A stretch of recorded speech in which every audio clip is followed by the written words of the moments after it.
I hit the floor. A clean jab to my right shoulder, the same spot that got wrecked during a rescue op back when I was with the NYPD. Jake Coleman stood over me, the guy I outperformed in our final qualification exam. He smirked. "Women like you belong in yoga class, not in the ring." Laughter echoed around the gym. A phone came up. I already knew. I'd just become the joke of the day. But what they didn't know, that jab wasn't about form or technique. It was payback. Wrapped up in the disguise of a training session. And they had no idea. The single black mom they were mocking would come back and drop him in 15 seconds. They laughed. I was counting down. My name is Monica Rivera. I'm 34, a single mom, once a tactical fitness coach for the NYPD. Now I live in Brooklyn with my 8-year-old son and work full-time as a rehab nurse.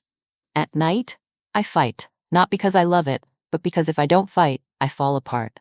I stood frozen as laughter circled me. A minute ago, Apex Boxing Gym, Brooklyn's elite training ground, was silent until Jake Coleman, the coach, threw a jab straight into my bad shoulder. He tightened the black belt around his waist, grinned. "Yoga, not boxing, sweetheart." His students giggled. Phones captured my lowest moment. No one noticed my calloused hands, or how steady they were as I stood up. No rush, just a calm glance his way. A frayed NYPD patch peeked from my glove as I adjusted my shirt. Jake raised his voice to the whole class. "Know your limits, people." But they'd just mocked the wrong woman. A few days later, the video made its way to Jamal's group chat.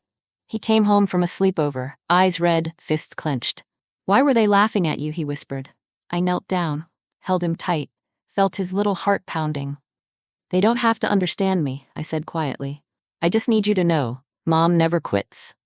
He looked up and slipped a wrinkled note into my hand. In scribbled handwriting, "Mom is my superhero." Where are you watching this from today? Because this story, my story, starts with public shame, but becomes something much more. A story about quiet power and knowing when it's time to rise.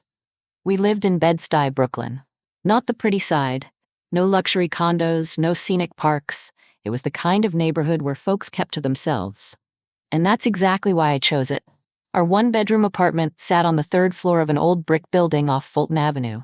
It gave me the privacy I craved since leaving the force. The walls were thin. I could hear my neighbor's TV every night, but I didn't mind. That hum helped drown out the nightmares that still followed me from the job. Every morning, I was up before sunrise. Muscle memory. 6 years of NYPD discipline leaves a mark. I'd brew strong black coffee in a cramped kitchen, then sit by the window watching the city come alive as people flooded into the subway station down the block. Our apartment was bare. A worn armchair, a 2-seat dining table, a bookshelf filled with medical guides and superhero comics, all Jamal's. The only personal touches, a photo of me in uniform next to my dad, and a shadow box with my old badge next to a drawing from Jamal that said, "Mom is my superhero." After coffee, I'd change into scrubs and head to the Brooklyn Rehabilitation Center. I worked as a nurse. I didn't talk much, but patients trusted me, especially the vets and trauma cases. They didn't know I used to be NYPD. I never brought it up. To them, I was just the quiet nurse who somehow got what they were going through. That job gave me something I hadn't felt since the day I turned in my badge: purpose. For 6 years, I trained NYPD officers in hand-to-hand combat. Tactical fitness was my specialty. Until one day, during a hostage rescue, my right shoulder was torn. Permanent damage. Couldn't fully raise my arm anymore. The physical injury healed. Left a scar I still touch when I'm tense, but the mental ones, those ran deeper. Being a single mom post-discharge was no walk in the park. Jamal's father, Michael, walked out when I was barely holding it together, trying to figure out civilian life, working night shifts, drowning in bills. The night he left, he said, "You need to forget who you were and figure out who the hell you're gonna be." The suitcase was already packed by the door. I didn't argue. Maybe he was right. The breakup had already happened, 10 months ago, right around the time I first stepped into Apex Boxing Gym. I've always found strength in discipline, and after hearing so many patients at the rehab center say boxing helped rebuild their confidence, I figured, why not try? For my mental health. For Jamal, my 8-year-old son. The gym was in a bustling part of Brooklyn. Modern, newly built, packed with pro-grade heavy bags and regulation-size rings, and the price tag to match. It was a stretch, especially with me working night shifts just to afford Jamal's school. But I saw it as an investment in my mental health and in the kind of example I wanted to set for my son. I assumed a gym with such high fees came with top-tier coaching and professionalism. That's what I told myself, until I showed up for my first class and saw Jake Coleman standing front and center. Jake, the guy I used to work with at the NYPD. If I'd known he was running this place, I might not have signed up. But now I was in it, and quitting wasn't on the table. Jake had been a regional semi-pro champ, and he wore that record like a crown. But beneath the bravado, there was something else. Years ago, I'd outscored him in the NYPD fitness evaluation, and I'd reported him for unsafe training drills. He got reprimanded, lost a promotion, and the idea of losing to a black woman, publicly, wasn't something Jake could ever let go. He whispered to his students, "Boxing ain't for women like her." He wore his black belt like a medal and expected new students to bow their heads in awe. The first time I walked in a loose t-shirt, worn gloves with an NYPD patch barely stitched on, Jake looked at me like I didn't belong. "We've got a few women here," he told the class, as if granting me a favor.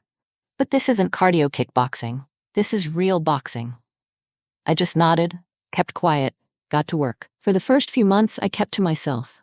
Came early, left right after class, avoided Jake's stares. Thanks to my tactical training background, I picked up fast. Footwork came easy. So did punching mechanics. While the others struggled with basic form, I was already flowing. But I never showed off. I preferred being underestimated. Especially when Jake was watching, always annoyed, always waiting. The old tension from NYPD days was back. Jake started pairing me with the weakest students, made sure I looked bad during drills. During sparring, he targeted my injured shoulder, encouraging others to laugh when I lost balance. Some, following his lead, refused to partner with me. "Single moms don't belong here," they joked. One morning, I found my locker moved, from the back corner to right by the restroom. That humiliation today?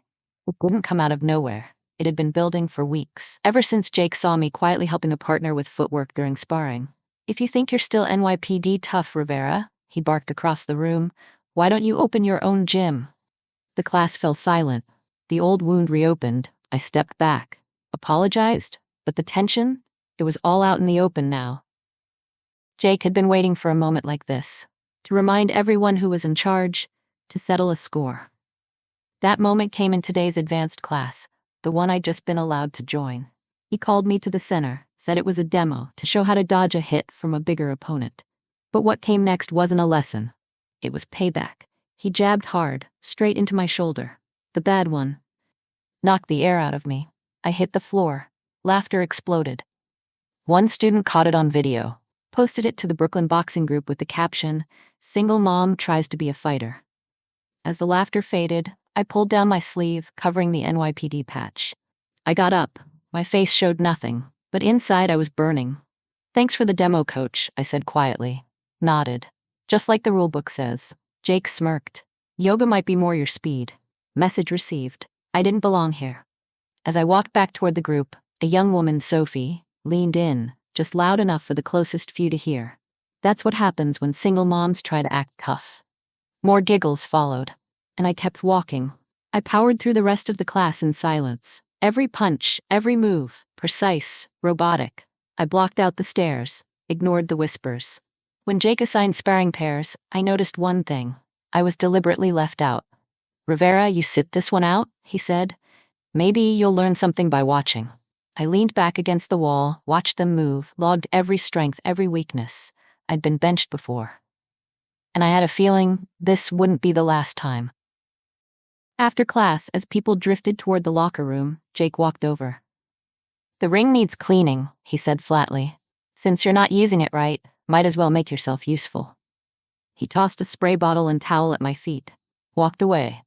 I waited until the gym was empty, then quietly cleaned the floor. It wasn't the mopping that bothered me. I'd done worse during my NYPD years. What stung was how intentional the humiliation was. As I finished the last corner of the mat, I looked up. Franklin Moore stood in the doorway. Gray hair, sharp eyes, late 50s. He wasn't a fighter by trade. He was a businessman who loved the sport. He'd turned Apex into one of Brooklyn's top-tier boxing gyms. Photos of him with famous fighters and celebrities covered the office walls. "Monica, right?" he said, motioning me in. I set down the cleaning supplies and walked into his office, automatically standing at attention. Muscle memory from NYPD. Franklin leaned back in his leather chair, fingers steepled, voice smooth. "I've been watching your progress." He paused. "Jake has some concerns about whether you're a good fit for our program." I kept my face still. Waited. "Apex has a reputation to maintain. Our clients expect excellence. We don't hand out medals for showing up."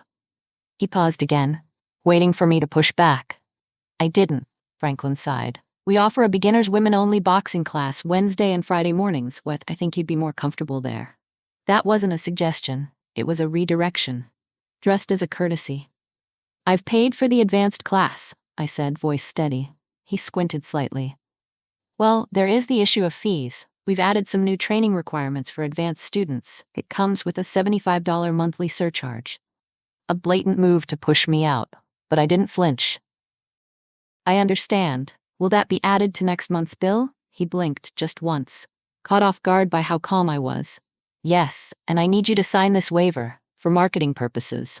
He slid a paper across the desk. I glanced down. A clause allowing Apex to use any photos or footage of me for promotion, probably including that video from today. I signed it. No comment, just a clean signature, steady, like my face. The following week brought new levels of isolation. I arrived one morning to find screenshots from the video, the one where Jake knocked me down, pinned to the bulletin board. A caption in bold marker: "Incorrect technique." No one wanted to spar with me. The few who used to train with me now kept their distance. My locker, already shoved near the bathroom, now had "Single Mom" scrawled across it in thick black Sharpie. It didn't take a genius to guess who was behind it. One night after class, as I grabbed my bag, a guy whispered to his friend, "Who does she think she is, trying to punch like a man?" I tightened my glove, felt the rough edge of the NYPD patch under my fingers, took a deep breath, and walked out. Jamal would be waiting at home, with his drawing, "Mom is my superhero." The isolation at Apex only got worse, more obvious, more calculated. "We need someone who can actually throw a punch," a male student said loudly as I walked past his group during water break. Conversations would stop when I approached, then resume as whispers after I walked by. My gym bag got moved again, from its usual spot to right outside the bathroom. Message received, loud and clear. Jake doubled down, used me as a live example for bad form in every session. "This is how beginners ruin a jab," he'd say, forcing me into positions that lit up my injured shoulder while he casually pointed out every flaw. When new clients came in for tours, he made sure I was the one being corrected. Loudly.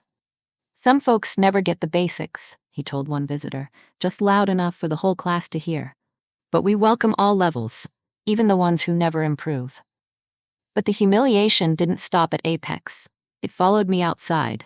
At an open sparring event at a nearby boxing gym, fighters from across the borough were invited. I heard it before I even stepped in.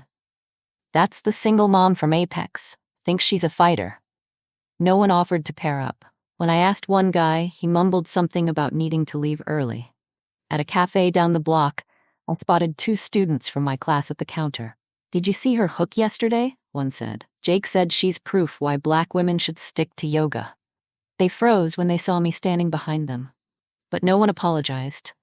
The barista, who'd overheard it all, quietly added an extra shot of espresso to my latte. "Don't let those idiots break you," she whispered as she handed me the cup. A small gesture, in a world that was growing colder. The shame crept into my personal life too. Michael, Jamal's father, texted me after seeing the video circulating online.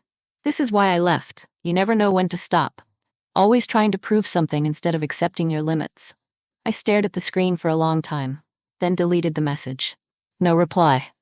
I tightened my glove, felt the NYPD patch under my thumb, steadied my breath.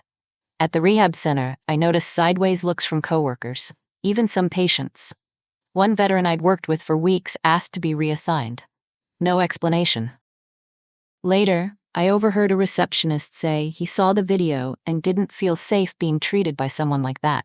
Even my landlord, who caught me doing footwork drills in the shared courtyard one night, voiced his concern. "Don't bring that violent stuff in here," he warned. We've got kids in this building. Then came the financial strain. The added Apex fees stacked up. I picked up extra night shifts at the rehab center, cut every non-essential expense, refused to let money be the thing that pushed me out. So I kept showing up, every class, every round, every insult. The same quiet determination that carried me through the NYPD now anchored me in that ring, through every sneer, every whisper, every bruise. Because when I stepped onto that mat, I wasn't just a woman trying to fight. I was a mother, holding on to a crumpled piece of paper that said, in Jamal's messy handwriting, "Mom is my superhero." Every insult I took at Apex, from the viral single mom tries to box video to the locker shoved next to the bathroom, was fuel to walk away. And after that last class, after Jake drove his jab into my injured shoulder in front of everyone, I didn't go back. Instead, I walked into South Brooklyn Boxing. Owned by Miguel Diaz, former coach of the national boxing team, and a man who remembered me from the NYPD fitness trial. We'd crossed paths again at the rehab center, where he was recovering from a knee injury. Even in scrubs, he recognized something in me. "You're wasting talent here, Rivera," he said. "You belong in the ring, not just the clinic." When I told him I was boxing to build mental grit and set an example for Jamal, he nodded. "Smart move. I run a small group down in South Brooklyn. It's not flashy, but it's real. Respect's earned here." Under Miguel's guidance, I leveled up fast. He taught me clean footwork, true counterpunching, the kind of technique Jake never cared to show. He helped me adapt my stance to protect my right shoulder, covered all my training fees, even offered to support my bigger dream, opening a gym for women survivors and PTSD veterans. He understood why I used to hide my skills at Apex. "Being underestimated," he said during one session, "that's your edge. But one day you'll need to show them who you are. Pick the right ring, pick the right time." One evening after a brutal footwork circuit, a veteran in the group handed me a bottle of water. "Keep pushing, sister," he said, his voice firm, his eyes steady. "You've got people in your corner." Those words, simple, strong, lit something inside me. Then came the opportunity. The Brooklyn Open Boxing Championship, a major event, big names. Jake, repping Apex, always competed in the pro bracket, usually placing top 3. I signed up as an independent. Middleweight women's division. No backing, no team, just me. And one goal, to face Jake in the ring. For Jamal, for myself. I used the money I'd saved for Jamal's birthday to pay the non-refundable registration fee. Didn't tell him. Took on extra shifts, cut everything unnecessary, and kept showing up. When Jake found out, he called me, voice dripping with contempt. "Rivera, you really think you belong in that ring? Don't embarrass Brooklyn." I kept my tone calm. "I just want to test myself." He tried to get my name removed, but he couldn't. I'd registered directly through the organizers, and once the paperwork was processed, gym approval wasn't required. A loophole, and it drove him crazy. Fight day. Brooklyn air was crisp, still dark before dawn. I woke early, sat at the edge of my bed, held the NYPD patch stitched onto my gloves. My father, a 25-year NYPD vet, once told me, "Focus on your target, ignore the noise." He passed before I left the force. Never got to see me fight for Jamal. Today I'd fight for both of them. I slid Jamal's crumpled drawing, "Mom is my superhero," into my gym bag, tightened my gloves, checked the patch, stepped out of our tiny apartment in Bed-Stuy. My eyes locked forward, ready to enter the ring. Today I held tight to what my father once told me. Focus on your goal. Ignore the noise. I tightened the NYPD patch stitched into my glove, slipped Jamal's "Mom is my superhero" drawing into my gym bag, then made my way to the Brooklyn Convention Center, home of the Brooklyn Open Boxing Championship. I had left Apex for good, after months of humiliation, after Jake's jab to my injured shoulder in front of a crowd. Now I trained under Miguel Diaz at South Brooklyn Boxing. No more Apex. No team backing me, just my own fire. Jake and his Apex crew were already in the lobby. I didn't approach. I knew what I'd get. Cold looks. Tight circles I wasn't welcome in. Same as always. From a distance, I saw Jake coaching a group of guys, loud, animated, while ignoring 2 female fighters from his own team. Then Sophie turned. The same girl who once whispered "single mom" behind my back. She spotted me, smirked, leaned toward someone and said, "What's she doing here? This is for real fighters." I didn't bite. Found a quiet corner. Started my warm-up. Footwork drills, deep breaths, shoulder tightly wrapped, focus locked in, just like the old NYPD days. Up in the bleachers, Jamal sat with one of Miguel's friends, eyes bright, gripping the same crumpled drawing. The venue buzzed, fighters from all over New York, crowds pressing into the stands, cornermen barking directions. Across the room, Miguel walked in with his South Brooklyn crew. Our eyes met. He gave me a small nod. No words, but it meant more than all of Jake's yelling ever could. My fight, middleweight women's division, was set for early afternoon. Time to watch. Time to breathe. Time to wait.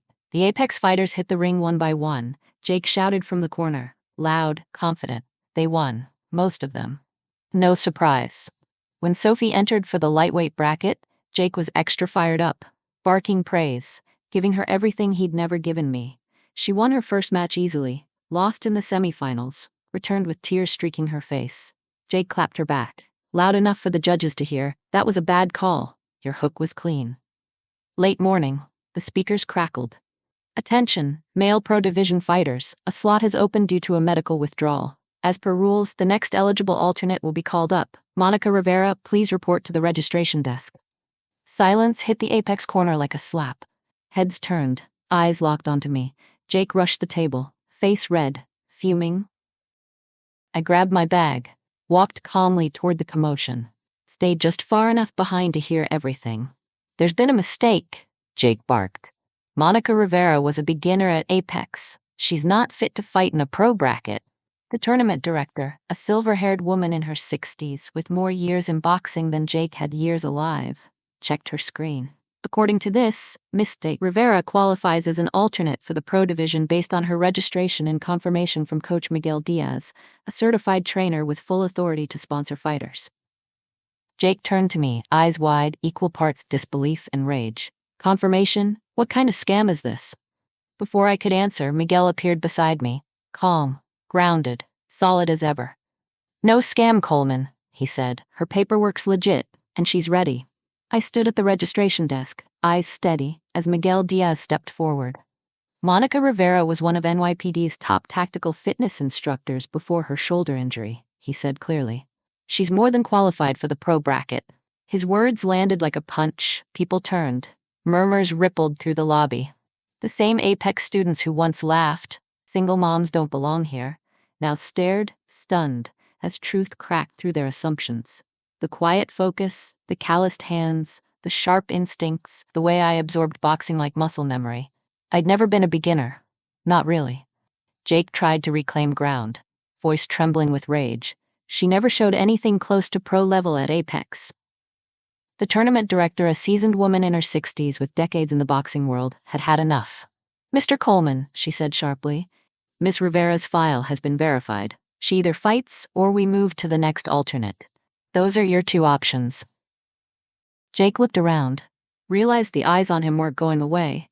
Judges, fighters, audience, everyone was watching. He couldn't say no without looking petty. "Fine," he muttered. "Let her embarrass herself." He turned to leave, but the director's voice cut in. "Actually, Mr. Coleman, with the bracket adjustment, you'll be her first opponent." Jake froze, turned slowly, face draining from smug to pale. "You've got to be kidding." But it wasn't a joke. Everyone could see that. The argument had drawn too much attention. Any change now would scream favoritism. Jake was trapped by his own temper.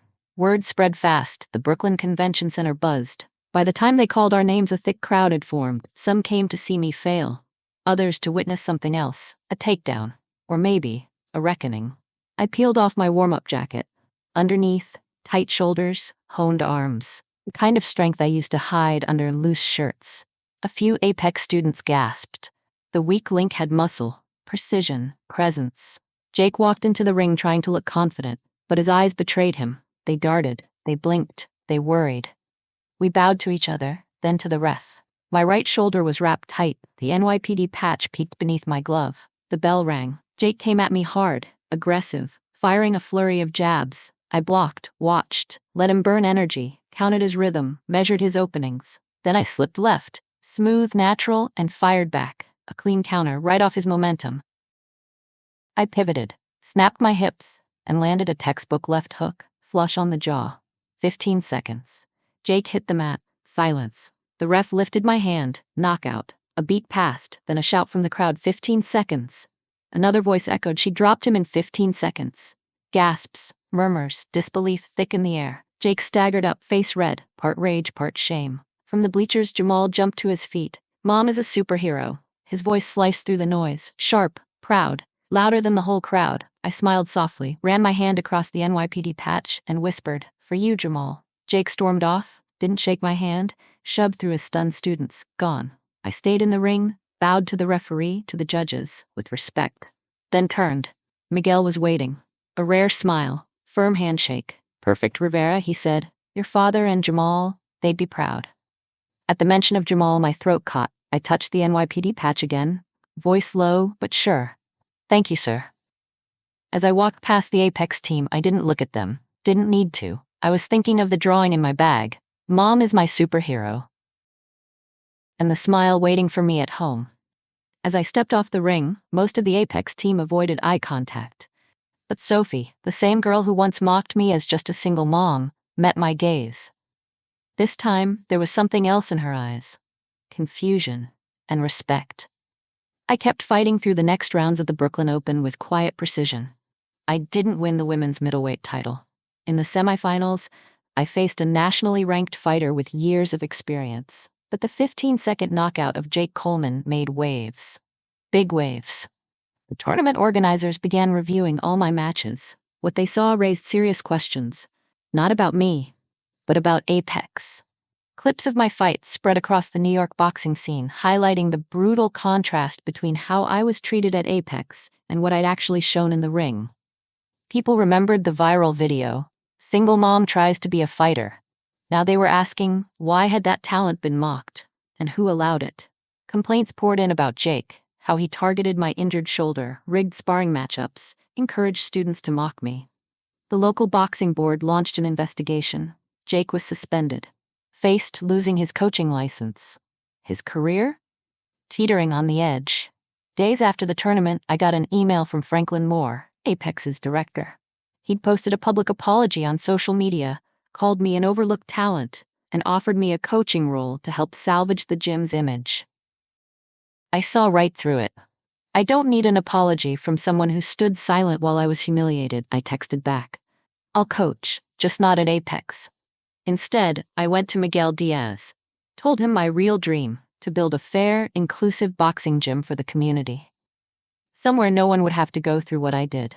With Miguel's guidance and a small loan, I turned an abandoned storefront in Bed-Stuy into Rivera's Ring, a gym for survivors of domestic violence, for veterans with PTSD, for fighters the world overlooked.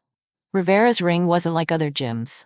It was safe, structured, respect first. Miguel donated heavy bags, old gloves, helped build the training program. I combined my medical background with my boxing knowledge, taught proper wrist taping, shoulder strengthening drills that didn't strain joints, breathing techniques for PTSD relief. We offered free boxing classes with mental health support, a space where students could rediscover their strength from the inside out. Our first members? 3 women, 2 vets battling PTSD, and Maria, a survivor of domestic abuse. Under my coaching, Maria learned how to jab without hurting her wrist. A year later, she took silver at the Brooklyn Open. No re-injuries, just grit. Maria's story caught attention. A local community org and the VA reached out. With their funding, I expanded Rivera's Ring. 2 new locations, East New York and Crown Heights, plus our main gym in Bed-Stuy.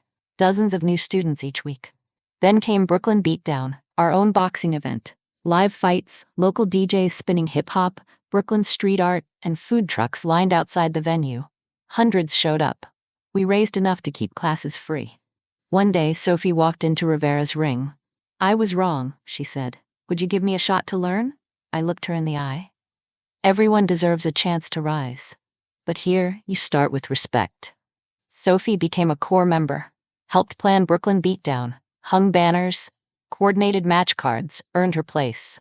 1 year in, Rivera's Ring became a certified training center recognized by the VA and community grants. I focused on coaching, blending Miguel's wisdom with everything I knew from nursing to help our fighters thrive in local competitions. And Jamal, now 9, started training at his mother's gym. He told me he wanted to become a superhero just like Mom. At every session, I placed his drawing, "Mom is my superhero," beside my NYPD patch on the shelf. A quiet reminder. Rivera's Ring wasn't just a gym. It was a legacy for my son and for Brooklyn. One evening after class at Rivera's Ring, a veteran pulled me aside. His voice cracked. "It's not just the technique," he said. "Boxing gave me back control of my life." Out there, Jake Coleman was still trying to salvage what was left of his reputation. He filed a complaint, challenging my eligibility at the Brooklyn Open. Said I'd misrepresented myself. It backfired. The deeper investigation by the local boxing federation exposed a long pattern of abuse, targeting women, minorities, anyone who threatened Jake's authority. Former Apex students started speaking out. They described unfair matchups, public humiliation, being singled out, just like I had been. All those stories lined up. The pattern was undeniable. The federation made it official. Jake Coleman was permanently suspended from coaching. His license was under review. But even if it wasn't revoked, the public backlash was enough. Jake's career in Brooklyn boxing was over. About a month after the tournament, I was ordering coffee at my usual spot when Jake walked in. The tension in the cafe was instant. He spotted me at the counter, walked over, his voice low but seething. "You made me a joke," he hissed. "You hid who you were." I looked him straight in the eye, calm. "I never lied about my past," I said. "You just never asked." I paid for my coffee, walked past him without another word. I didn't owe him a scene, and I wasn't giving him one. That was the last time we spoke. Gradually, the Brooklyn boxing community began to welcome me. Progressive gyms reached out, inviting me to teach, to host workshops. They respected my NYPD background and the road I'd walk through bias and silence. One night, Sophie showed up at Rivera's Ring. She stepped into the middle of class, visibly nervous. "I came to apologize," she said. "What I said, how I treated you, there's no excuse," I nodded. "We all misjudge people sometimes," I replied. "What matters is whether you change when you know better." She asked to volunteer for the free classes. I agreed. But with one condition. She had to learn how to respect the boundaries and needs of people dealing with trauma. It worked. We built something strong. Over time, Sophie began studying rehabilitation nursing, inspired by the work we did. Even Franklin Moore tried to patch things up. He emailed me, offering the head coach position at a new Apex location with full creative control. I turned him down, politely. But I used the moment to push for change, demanded Apex restructure to ensure fair treatment for every student, regardless of gender or race. 6 months after the Brooklyn Open, Rivera's Ring had grown into 3 full locations: Bed-Stuy, East New York, Crown Heights, backed by VA support and community mental health grants. I still worked part-time as a rehab nurse, but most of my hours now went to coaching. Miguel Diaz joined as assistant coach. His sharp technical eye and no-nonsense style balanced my quiet approach. Together, we built a boxing meets recovery program, from wrist taping to shoulder strengthening to breathing techniques for stress and trauma. I kept Jamal's drawing, "Mom is my superhero," and my NYPD patch in my gear bag for years. Now they sit openly on the shelf in the gym, always visible, every session, not as trophies, but as symbols. When students like Maria, the one who took silver at the Brooklyn Open, tell me boxing changed their lives, I know this isn't just a gym. I'm not just teaching jabs and footwork. I'm building something, community. A place where everyone has the right to rise. The left hook that dropped Jake Coleman in 15 seconds was something students at Rivera's Ring started calling, affectionately, the 15-second solution. It always made me laugh. But every time it came up in class, I reminded them. The hook wasn't special. It was the prep, the focus, the timing. All of that, anyone can train for if they're taught right.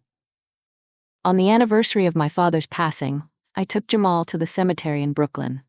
We placed a small stone on his headstone, like tradition.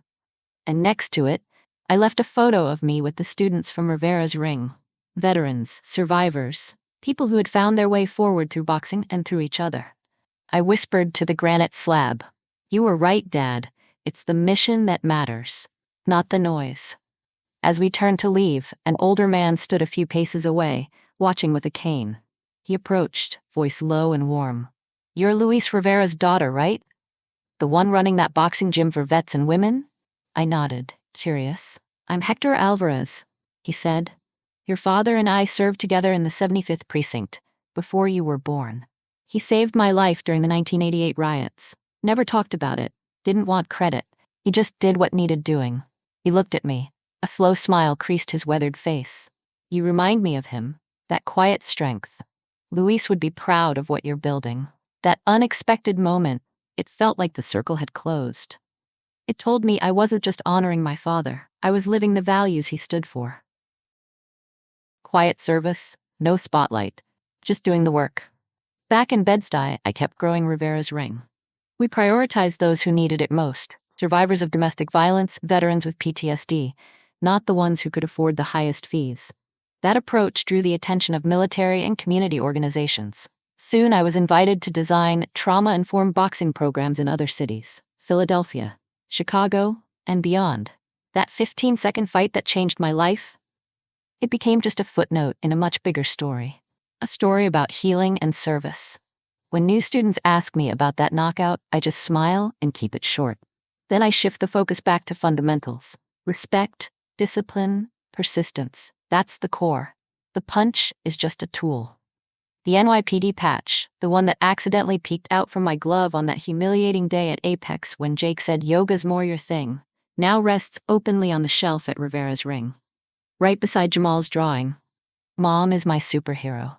They don't just represent my father's legacy, they're a record of mine. A reminder that real strength often hides in quiet places, waiting for the right moment to rise. I know some people still mistake kindness for weakness, silence for surrender. But at the end of every class, I look my students in the eye and say, real strength is knowing your worth. Find your quiet power, and never let anyone make you doubt it. Rivera's Ring isn't just a boxing gym. It's a fire, a place that lights up the heart of Brooklyn, where people learn to rise. Just like I did. Thank you for watching. What do you think of Monica's journey? What would you do if you were mocked, dismissed, just for not fitting in? Drop your thoughts in the comments. We want to hear your story, your emotions, your truth. And if you believe the world needs more stories like this, hit subscribe. Support our channel, because we tell stories about quiet people with fierce hearts, just like Monica. And maybe, just maybe, someone like that lives inside you too.